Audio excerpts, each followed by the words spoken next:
Here at Zenger Folkman, we're a data-driven company. We love data and pride ourselves on following it wherever it leads. We've conducted nearly 1 million 360 leadership assessments on over 75,000 leaders throughout the world.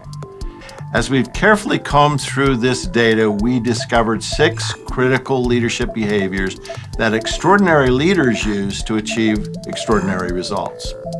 They provide such substantial leverage, in fact, that we named them just that, the leadership levers.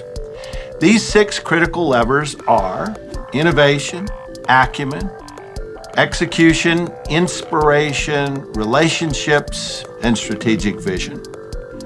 They have tremendous power to influence leadership effectiveness and influence organizational outcomes. The key for leaders aspiring to be extraordinary is to build one or more of these levers into a profound strength.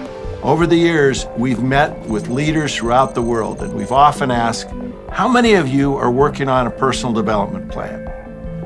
What do you think the results were? 40%, 50%, higher? Well, in fact, we've discovered that only about 10% of leaders actually have a development plan that they're actively working on.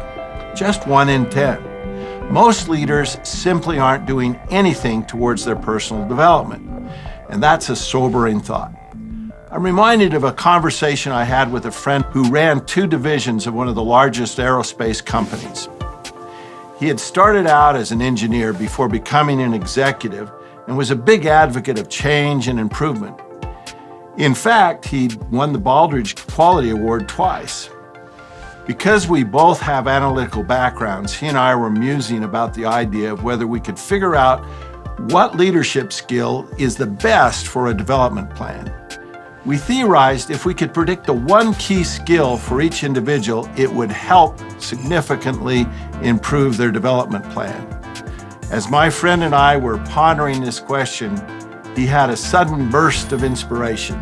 Do you know what really makes a difference, he asked? I replied, no, what makes a difference? He said, if people do something. Some leaders take all year to try to figure out what to work on. Others simply select an issue and go to work. Doing something is better than doing nothing. And regardless of what people work on, it helps them improve.